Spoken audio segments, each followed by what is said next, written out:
경기도의회 교육위원회 김윤진 의원이 지난 9월 30일 열린 제290회 경기도의회 임시회 제4차 본회의장에서 5분 발언을 통해 도교육청이 일선 학교에 적용하려는 학교 행정 효율화 방안에 대한 전면 재검토 및 철회를 요구했습니다. 경기도민 여러분, 그리고 강덕구 의장님과 선배 동료 의원 여러분, 남경필 도지사님과 이재정 교육감님, 그리고 관계 공무원 여러분 안녕하십니까? 교육위원회 소속 새누리당 김윤진 의원입니다. 최근 경기도 교육청이 학교 내에서의 교무와 일반 행정을 명확히 구분하기 위해 학교행정지원센터형, 학교행정통합형 등 두 가지 학교 행정 효율화 방안을 위해 일선 학교의 적용 여부를 검토 중에 있다고 합니다.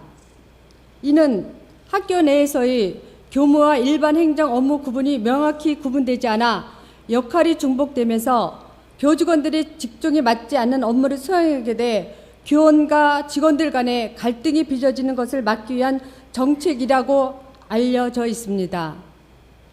또한 학교의 규모에 따른 행정지원 인력 차이로 도시와 농산 어촌 지역 학교 간의 불균형 현상이 빚어지는 것을 막기 위한 보완책으로도 풀이됩니다.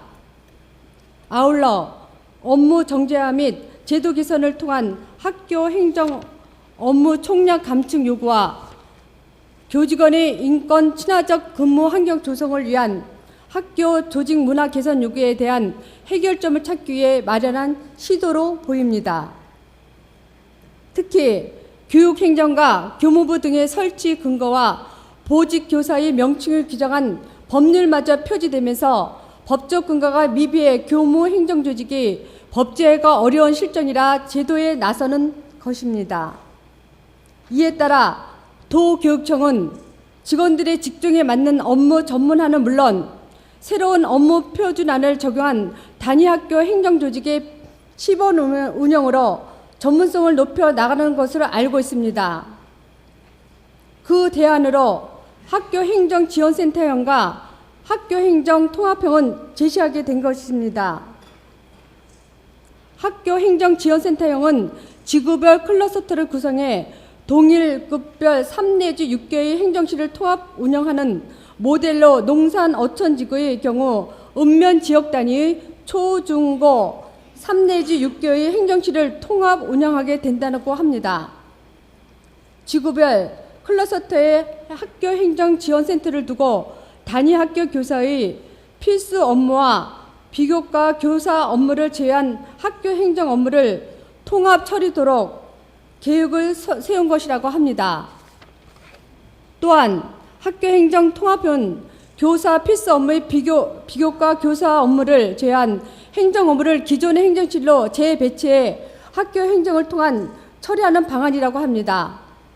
다들 이유 있는 해결책으로 보이지만 문제는 일선 현장에서의 반발입니다.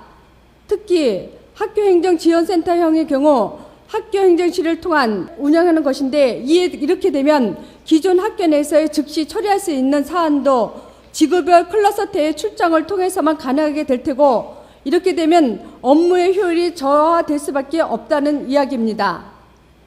또한 농촌의 경우 학교 간 거리가 멀어서 출장으로 소요되는 시간이 많아질 테고 이 같은 비효율이 클러스터 일반직들이 업무 폭주로 이어질 수 있다는 지적입니다. 더욱이 농촌의 경우 클러스터의 센터장을 맡게 될 5급 대상자가 부족한 상황으로 정원 문제를 어떻게 풀 것인지 큰 문제가 아닐 수 없습니다. 아울러 일선 학교장들은 시행에 나서게 될 경우 실정에 맞는 지시가 불가능해져 오히려 학교와 클러스터 간에 불신의 벽이 생길 수 있다고 우려되고 있어 현실적인 대안이 될 수 없다는 반응입니다. 또한 학교행정 업무 통합형 역시 기존보다 많은 인력이 수반되는 지적이 있는데 이 문제를 어떻게 풀어갈 것인지 고민해 봐야 될 것입니다.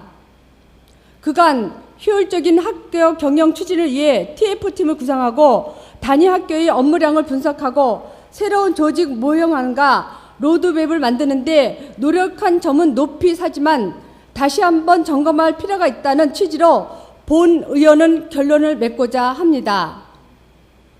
이재정 교육감님께서는 학교 행정 효율의 방안 시행에 앞서 선진국의 사례는 물론 전문기관의 업무 용역과 일선의 목소리로 다시금 청취해 종합적인 안을 도출해 주시기 바랍니다. 감사합니다.